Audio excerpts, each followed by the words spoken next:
Welcome to NTD Evening News. Our top story tonight, the tragedy on Bourbon Street is officially an act of terror. Chris Spears brings us the latest on the New Orleans attack and on the Tesla truck that exploded in Las Vegas.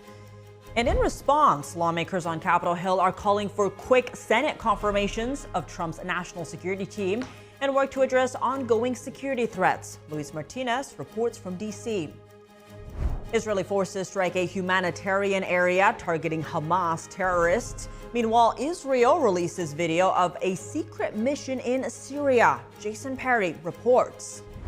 Two leaders of the House Select Committee on January 6th received the second highest civilian award from President Biden. Jason Blair has more on the ceremony.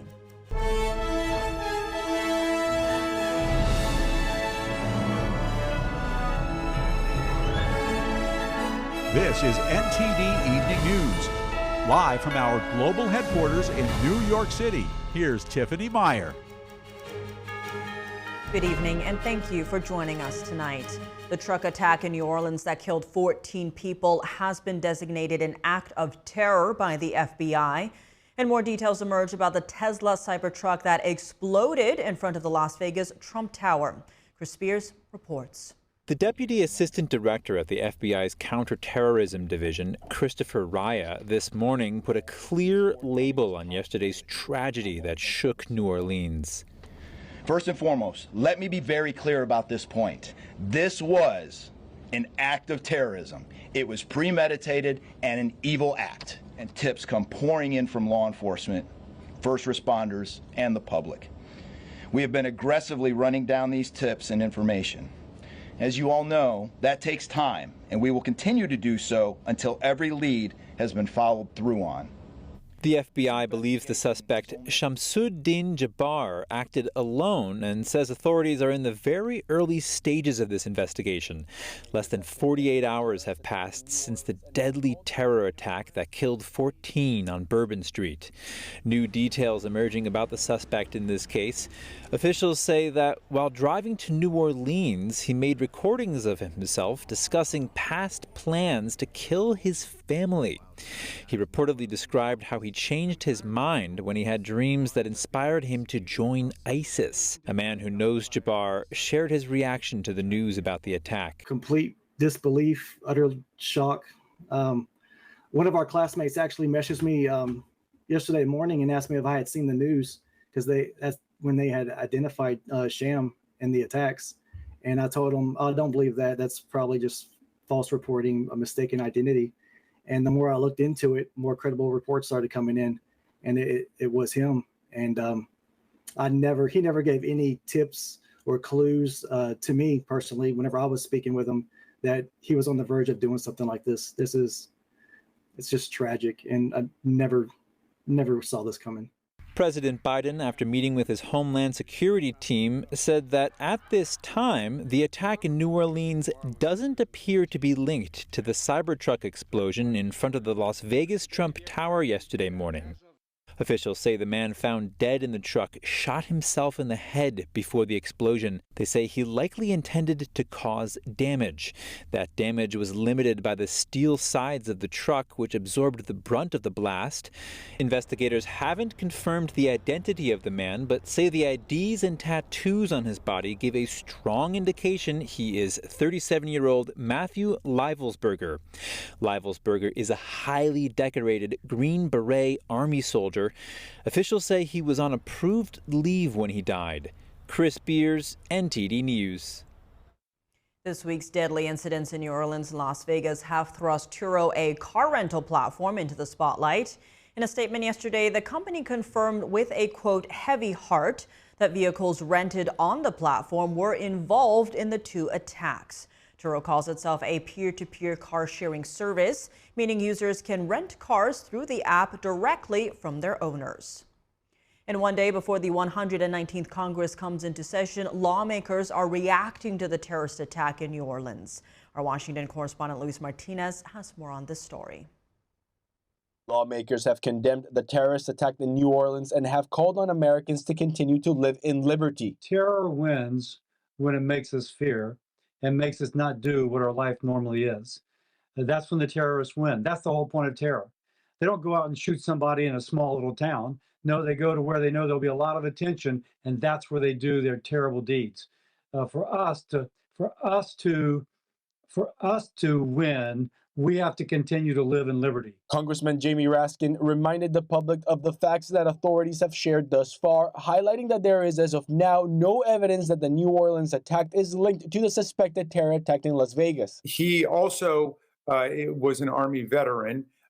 There's no evidence at this point of any connection between those two individuals or the two incidents. There were a couple of places where their careers overlapped and intersected, including in Afghanistan, I believe. But there's no evidence that at this point that they knew each other or that they were coordinating in any way. Democratic lawmakers praised President Biden's response to the attack and the resources made available to local authorities, while Republican lawmakers are now pushing for a quick confirmation process of President-elect Trump's national security nominees. Kudos to the president for coming on national television and providing the full faith and credit of all resources of the United States government, from DOJ to Homeland Security to the FBI, working with NOPD, our state police, and all of our sheriffs around in the surrounding areas. Incoming Senate Majority Leader Senator John Thune posted on X, "This is a clear example of why the Senate must get President Trump's national security team in place as quickly as possible." And Senate Republican Majority Whip Senator John Barrasso followed by posting that the U.S. Senate must confirm President Trump's national security team as soon as possible. Lives depend on it. Indiana Senator-elect Jim Banks chimed in, posting, "There is no time to waste. We must confirm these appointees and secure our nation." While Senator Josh Hawley has said he wants to see FBI Director Christopher Wray and Homeland Security Secretary Alejandro Mayorkas testify before Congress on the attacks. Democrats have accused Republicans of politicizing the terror attack. This terrorist was born and raised in Texas, a state of the United States, last time I checked. And I could turn around and politicize this the other direction. I could point out that Donald Trump said that the United States should not have a presence in Syria, despite Syria being the most likely harbor and hotbed of ISIS terrorism. That he is the one who doesn't want U.S. troops killing ISIS terrorists in Syria so they don't come to the United States and try to kill Americans here. Senate Democrats have expressed opposition to the confirmation of Trump's nominee for FBI Director Kash Patel, Defense Secretary nominee Peter Hegseth, and Homeland Security Secretary nominee Kirsti Noem. The confirmation process can start as soon as next week. Reporting from Washington, D.C., Luis Eduardo Martinez, NTD News. In New York City, at least 10 people were shot outside a nightclub in Queens last night. Police say all the victims are expected to survive. According to police, 3 or 4 gunmen opened fire on a group of people standing outside Amazura nightclub around 11 p.m. last night. The nightclub had been hosting a private event celebrating the life of a 16-year-old who was fatally shot, and attendees were waiting to get in. Police say the suspects appear to be in their mid to late teens to early 20s. Authorities say the shooting is not connected to terrorism, and they are looking into whether it's gang-related. No arrests have been made so far. Israeli forces report launching an airstrike on a humanitarian area in the Gaza Strip, targeting Hamas terrorists. Meanwhile, Israel releases video of a covert mission in Syria to destroy an underground weapons facility. NTD's Jason Perry brings us the latest. Residents in the Gaza Strip inspected the damage to a building that was hit by an Israeli airstrike on Thursday. The building was located in a designated humanitarian area. However, Israeli forces said Hamas terrorists were using it as a command center to conduct attacks on Israel. I was sitting with the children and my brother's wife in the area when we suddenly saw something fall. It turned the entire area into dust, took away the tents and the entire area. We were screaming. Israeli forces said they used precise munitions and that prior to the strike, they took numerous steps to mitigate the risk of harming civilians. Meanwhile, Israel released video on Thursday of a secret mission they carried out in Syria this past September. The video shows troops boarding helicopters as others watched from the control room. Then shows several explosions on what could be guarding positions around a compound in Syria, as Israel also released a document showing specific guard locations in the area.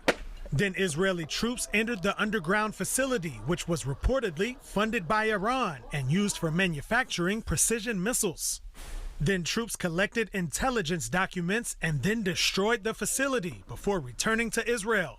After the mission, the commander of the Israeli Air Force said it was a job well done and that thousands of people were involved in the mission.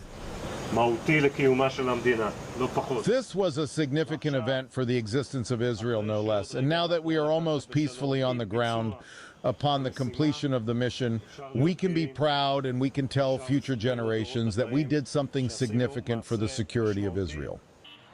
Meanwhile, in Syria, forces of the new government known as HTS are continuing their search for fighters loyal to the former Assad regime and also for any weapons they haven't turned in. They gave a deadline for those who have weapons to hand them over, which is now passed, and some people have not handed over their weapons yet, and now they are holding checks in the air.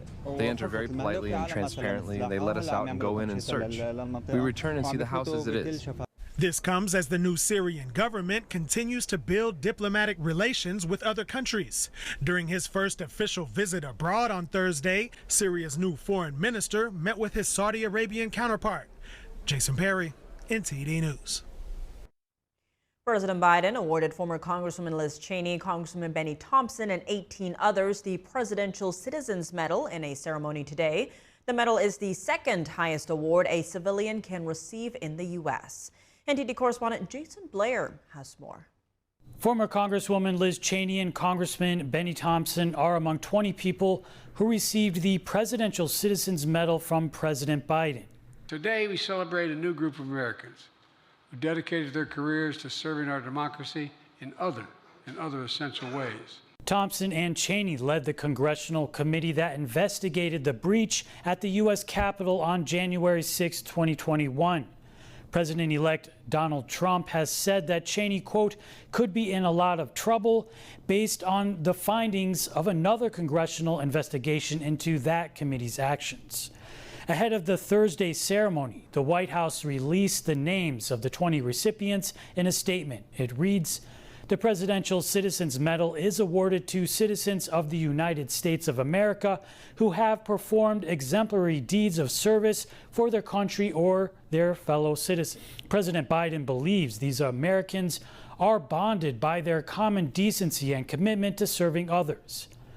The Presidential Citizens Medal is the second highest civilian honor a president can award. The first is the Presidential Medal of Freedom. There's no fixed schedule on when or how often the medals are given, and each sitting president awards them at their discretion. In 2023, Biden presented 14 people with the medal, citing their work on protecting the U.S. Capitol during the events of January 6, 2021. Reporting in Washington, D.C., Jason Blair, NTD News. The Commerce Department announced today it may restrict or ban Chinese drones, citing national security threats. Officials are concerned adversaries like China and Russia could manipulate drones to access sensitive data. China dominates the U.S. commercial drone market, with DJI selling over half of all drones. Last month, President Biden signed a law that could block DJI and Autel Robotics from launching new products in the U.S. Lawmakers and officials continue to scrutinize DJI over alleged ties to Beijing's military and potential surveillance risks. Coming up, House lawmakers will soon play by a new set of rules. A package released by Republicans would make it harder to oust the next speaker, get rid of a diversity and inclusion office, and more. Melina Weiskup has the takeaways. America's debt ceiling reinstated. The risk of a first ever government default looms. The Treasury Department says this is a potential economic catastrophe. And we hear from people in D.C. about Hollywood's depiction of religion and China's influence in the film industry. Stay tuned and we'll be back after the break.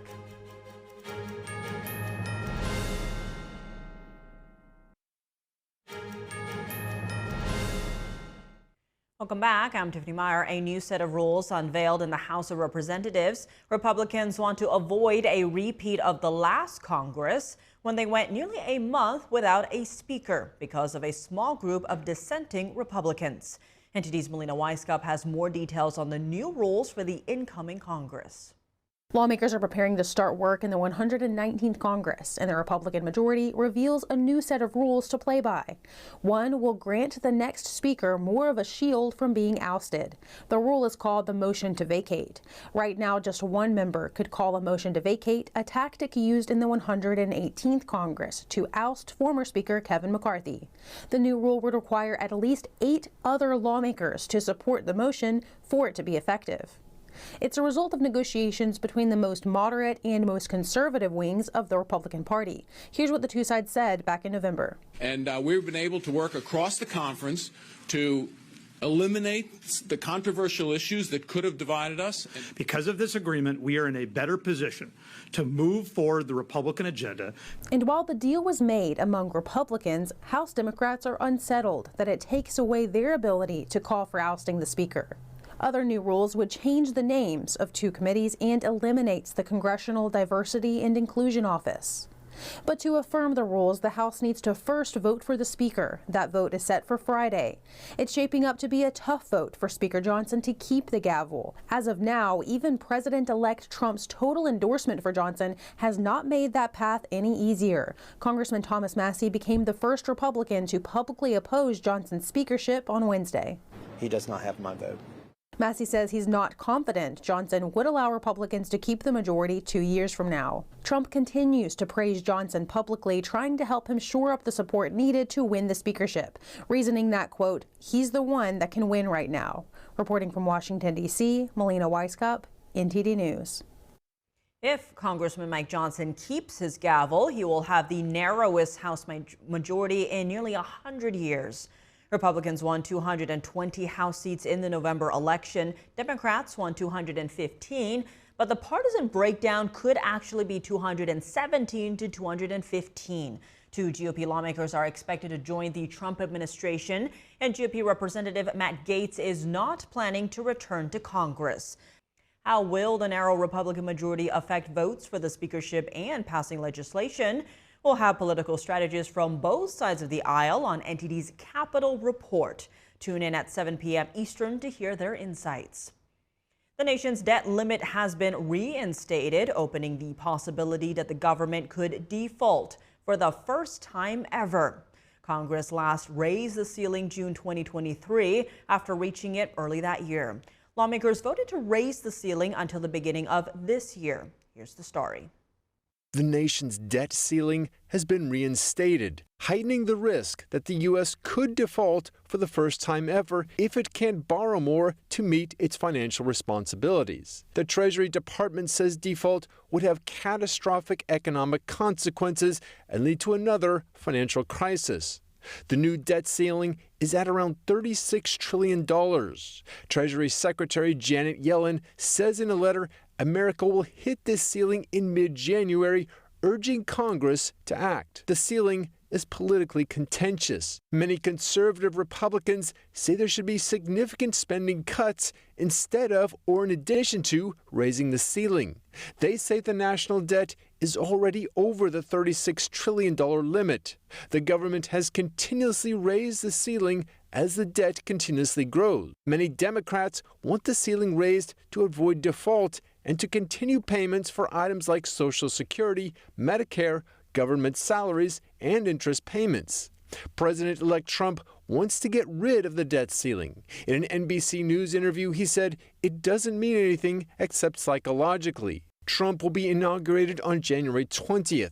From then on, his administration and incoming Treasury Secretary Scott Bessent, once confirmed, will deal with the issue.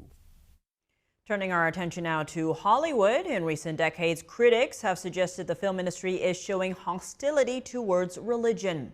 Meanwhile, some fear that Hollywood has been appeasing communist China to stay afloat. NTD's Sam Wong was out on the National Mall in D.C. to hear from the people on this matter. How do you think Hollywood has been depicting religions? I don't know. I think they kind of stay away from that. I don't know. I don't really see it too much. I definitely think they take it away, but also some of that is, as the world changes, people move away from religion. I think they're pretty harsh on Christianity, for sure. They make people seem kind of like country bumpkins and not very bright. And a lot of Christians are really smart people. I think they're trying to be positive, but like I said, it's just sometimes it feels unnecessary. They're trying to be overly positive about it. It just kind of feels off. They sometimes they make it seem like they're, I don't know, like super highly religious to the point where it's like unrealistic. There are allegations suggesting that Hollywood is engaging in self-censorship, and part of that is because they're seeking Marxist assets in China, and then they're intentionally cutting out contents that involve China's human rights violations and other things. So I guess the question would be, are you concerned that China has some level of influence in Hollywood? I would say if you have investment in Hollywood, then you have control in Hollywood or some propagandized influence. Like, I like a comedy movie, so I'm looking for a good laugh. I don't pay a whole lot of attention to that. The world is ran by money, and I think they want money, and China's going to pay them. I mean, I just saw like Gladiator and Moana recently, so Was it good? it was good, but there's no China in it. Like if certain companies do portray that, then China might ban them because they're showing these things, and then they'll lose money, so they don't do that as much. Well, they definitely should portray that more in films and movies. They're just not going to be shown in China, obviously. That's a shame that happens to happen. You can't just say what you want to say. But that's the freedom we have here, and they don't have it there. Coming up, the New Orleans truck rampage confirmed to be a terrorist attack.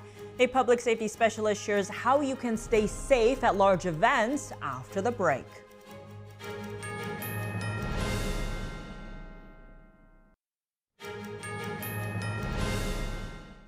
Welcome back. If you're just joining us now, here are some of today's top headlines. Israeli forces reported launching an airstrike on a humanitarian area in the Gaza Strip targeting Hamas terrorists.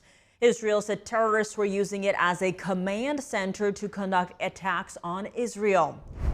President Biden awarded the Presidential Citizens Medal to 20 people in a ceremony at the White House. Among those receiving the nation's second highest civilian honor were Congressman Benny Thompson and former Congresswoman Liz Cheney, who led the now defunct House January 6th committee. The 119th Congress will be sworn in tomorrow, and House Speaker Mike Johnson faces a vote to retain the speakership. He can lose only one GOP vote if all members are present and voting. The FBI designated the truck rampage that killed 14 people in New Orleans as a terrorist attack. The Bureau said the suspect acted alone and was, quote, 100% inspired by ISIS. Meanwhile, the FBI also confirmed the identity of the deceased man in the Tesla truck explosion as an active-duty Army Green Beret. Joining us now to discuss the attack in New Orleans and the explosion in Las Vegas is Jim Fuda, Vice Chairman of Crime Stoppers Global Solutions. Jim, thank you so much for joining us. Now, there's been a major reversal with the FBI now saying the attacker worked alone. What do you make of this reversal? Well, the simple answer is that the further investigation showed what they thought yesterday not to be the fact. They check his phone, his texts, social media, his computer, and then even follow up with family and friends to find out that this guy was a lone wolf. Now, the street that Jabbar, the suspect, drove down used to have metal barriers called bollards, but they were removed for repair ahead of the Sugar Bowl. The city says they had hardened those areas with cars and barriers, but the truck managed to get around them. How preventable do you think this was?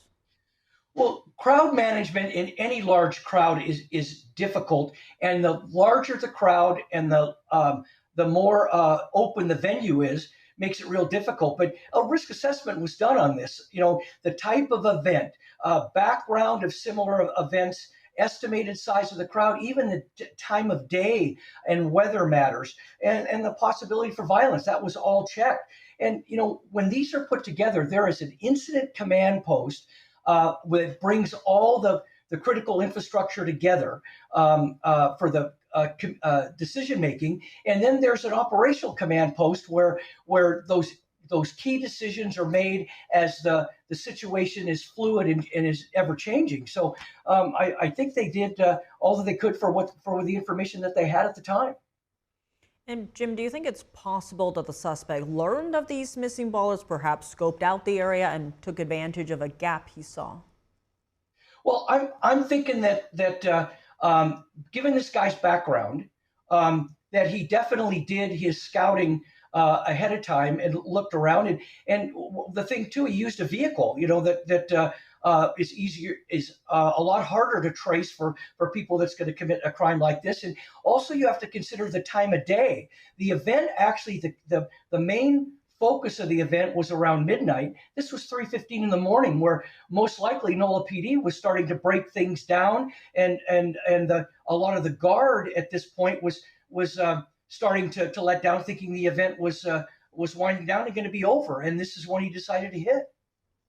And the FBI says they recovered a black ISIS flag from the truck and that they are investigating the incident as a terror attack. How concerned do you think authorities and officials should be that more attacks like this could be on the way? Well, look, you have a lone radicalized individual, a lone wolf that does this kind of thing.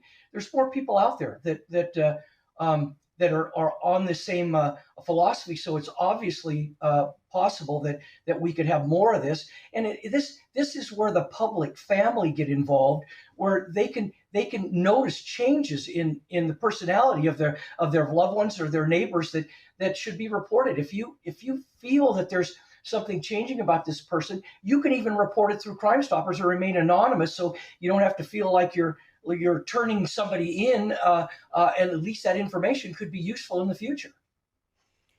And Jim, there was also the Tesla Cybertruck explosion outside the Trump Hotel in Vegas. The FBI says that at this time, they haven't found a definitive link between the two incidents. Both suspects used the car-sharing app Turo to rent their vehicles, which the company confirmed in a statement, saying they don't believe either of them had criminal backgrounds. Besides the app, what other indicators might authorities be looking for to see whether the two attacks are linked?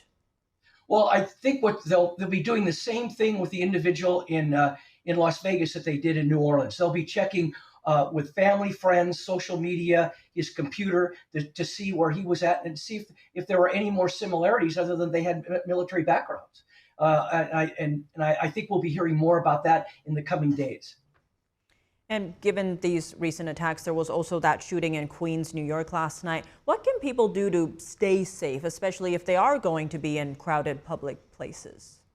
Right. This gets down to situational awareness. Know your surroundings, know your exits, look for places if you have to hide that you have to hide. And for more information, you can go to YouTube and you can search Crime Stoppers Situational Awareness. We have a 6-minute video out there that's based strictly on an active shooter model, but all the principles apply to even what happened the last couple of days here. So it's something to consider to help keep you and your family safe. Jim Fuda, thank you so much for joining us. Thank you. Coming up, Shen Performing Arts touring in San Jose, California. See why audience members are calling the classical Chinese dance experience touching and brilliant. And in the college football playoffs, it's a top 10 matchup as Notre Dame plays Georgia, with the winner advancing to the semifinals. Dave Martin joins us to discuss after the break.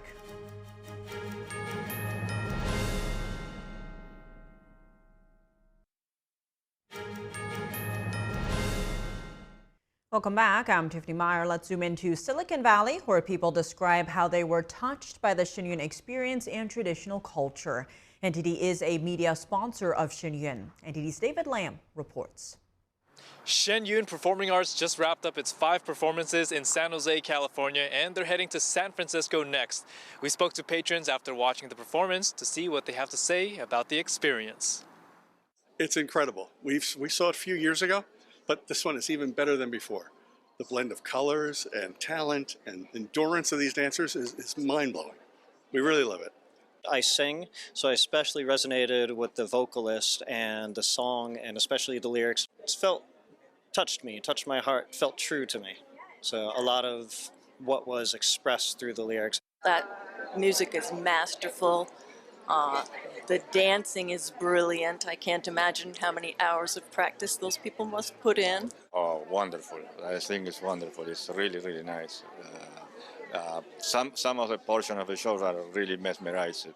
The New York company's goal is to revive the essence of its culture through legends, tales, and modern dance pieces that portrays current persecution in China. I think that I can relate in terms of the pain and suffering that we all go through to stand up for what we believe. And so I suppose I see a common thread of similarity between me, who happens to be a Catholic, or I happen to be Italian. Communism has oppressed the Chinese people for so long. This just seems like a ray of hope for the Chinese people. So we're totally behind it. Oh yes, like the couple where the fellow lost his eyesight and it was restored. It was just heartwarming, just really inspiring. The thing that really stood out for me was one of the last scenes when they show the communism trying to get control of everything, and it's proven that any country that is under communism is not doing very well. I think that shows the inner power of the Chinese people. The elegance, the humans, and just the narrative also comes through. It doesn't matter if you don't speak the language or if there's nothing even being spoken. You can understand just through the motion and expression. Definitely come and see it. It's really worth it. NTD News, California. 2025 kicks off with one of the strongest and quickest meteor showers of the year. NASA says the quadrantids will peak for about 6 hours tomorrow. The best time to spot the meteor shower will be during the pre-dawn hours. An expert says sky gazers on the east coast of North America may see up to 25 meteors streaking across the skies per hour. Those on the west coast could see double that amount due to a later sunrise. If skies remain clear over western Alaska, viewers there could see more than 100 meteors per hour. And now for your sports news, we're joined by NTD's Dave Martin. They have a lot going on today, but let's start with the NFL as the Pro Bowl rosters have been announced with no Patrick Mahomes. What was your reaction? Yeah, I guess it was kind of mixed. I was surprised on the one hand, but not really stunned. He is a two-time MVP. He's been in his Pro Bowl selection 6 straight years. Really, every year he's been a starter. He's won 3 Super Bowls. On the other hand, the Chiefs' offense just is not what it used to be, and his numbers really reflect that this season. They're down. These are the lowest passing yards and touchdowns he's put up. I don't really think it's all his fault. They just don't really have the same weapons on offense they used to have. And injuries really hurt them too. Playmakers, Rasheed Rice, Marquise Brown, Isaiah Pacheco, they all missed big chunks of the season with injuries. Meanwhile, now in Baltimore, 9 players were selected for them, most of any team, led by quarterback Lamar Jackson. Now, I still don't want to know why the NFL, makes these picks with still a week to go in the regular season. I think I ask this question every year, never quite figure it out, but that's what they did this year too. So we still got 1 more week in the season, but the Pro Bowl has been announced. Well, one of those Pro Bowl selections, Philadelphia running back Saquon Barkley, will not get a chance to break the single-season rushing record. Did the Eagles give a reason why? Yeah, rest. The Eagles' last bye week was back in the first week of October, so it was like 3 months ago. And not only did Saquon lead the league in rushing yards, he also led in rushing attempts as well as total touches. So clearly they just like to keep him fresh for the playoffs, I'm sure. Not only that, I'm sure they don't want to risk injury in an otherwise meaningless game, because whether they win, lose, or tie this Sunday against the Giants, they're locked into the number 2 seed in the NFC playoffs. Now, personally, I'm not really a fan of resting players like this. I think it's one of those things that looks good on paper, but really not in practice. There's something about taking your foot off the gas and not being as aggressive one game and then having to turn it back on the next time out. I've seen so many times where teams come out flat after doing this. Now, that said, the Chiefs are resting Patrick Mahomes, and they've won 2 straight Super Bowls, so maybe there is a way to do it well. Well, looking at college basketball news, LeBron James's younger son, Bryce James, announced he's committed to play at Arizona next season. How does he compare to his father and brother? According to Rivals.com, which is a major recruiting service for basketball and football, Bryce is listed as a 3-star recruit. Now, his older brother, Bronny, 2 years ago was listed as 4-star recruit coming out of high school. Now, Bronny spent a year at USC, he's now with the Lakers. However, ESPN also listed Bryce as 4-star prospect, so it's a guess. In any case, no prospect ever even compared to LeBron James. He was a 5-star prospect. He was the #1 pick in the NBA draft straight out of high school at 18 years old. In fact, there was a strong belief had he been eligible as a 17-year-old, he still would have been taken first. Now, physically, LeBron is much bigger than his 2 sons. He's 6'9", 250. Bronny is listed at 6'2", 210. Meanwhile, Bryce, the one who just committed to Arizona, listed at 6'4", 165 or 190, depending on where you look. In either case, at age 17, he's probably still going to get bigger. Shifting gears to college football playoffs, Georgia is playing Notre Dame right now. what is the latest here? Yeah, right now the score is 20-10. The last I saw, Notre Dame was ahead in the third quarter. Now, this has been a very tough game to predict because Carson Beck, the starting quarterback for Georgia, is out for the rest of the season with an arm injury. His backup, Gunnar Stockton, a sophomore, he's making his first career start. No one really knew what to expect of him or how him being inserted at quarterback would affect Georgia's game plan. But he's been very good thus far. The rest of the offense, maybe not as much, though. Notre Dame's defense has really been impressive in the first half. I'm surprised, really, how much they've dominated the line in this. Now, on the other side of the ball, Notre Dame quarterback Riley Leonard, he's been very good, both throwing and running for the Irish. In any case here, the winner of tonight's game is going to play Penn State in the semifinals a week from today. Well, Dave, as always, thanks for joining us. Well, thank you, Tiff. Hidden worlds of mind-blowing natural wonders and the lengths to which intrepid photographers go to capture them. Take a look at the winner in 2024's Nature Photographer of the Year contest. Take a look at breathtaking images from around the world that comprise the best of 2024's prestigious Nature Photographer of the Year competition. Nearly 23,000 images from 96 countries were submitted for consideration across categories including mammals, birds, landscape, plants and fungi, underwater, and more. All are spectacular in their own right, but standouts include a mystifying macro moment for a mantis-like insect in France, a lush wooded setting in Ireland that could be straight out of a fairy tale, a provocative sight of a lone elephant wading through a sea of garbage in Sri Lanka, and a psychedelic scene in the Netherlands of a gull floating in a rippled reflection of a colorful billboard. But the overall prize went to a surreal snowy scene in India of a pair of playful snow leopards. It's a moment photographer Paolo Della Rocca says he waited more than 6 hours in sub-zero temperatures to capture. It's a testament to the lengths these incredible artists go to capture amazing worlds typically unseen and bring them into clear focus. Here's another photo-worthy and fascinating creature. This one is not only one of the oldest on Earth, but according to a published study, it has a newly discovered trick. Marine biologists say that comb jellies can actually fuse their bodies together, essentially becoming one. In the left image, 2 comb jellies begin by reacting independently to a prodding, but after the jellies fuse, on the right, the reactions become synchronized. If that wasn't amazing enough, their nervous system and digestive functions fuse as well. So a doomed prey is eaten by one jelly and is released post-digestion by the other. Mother Nature is a mad scientist. And that's all for today's news. For round-the-clock coverage, visit us at ntd.com or download our NTD app. Thanks for tuning in. I'm Tiffany Meyer. Good night.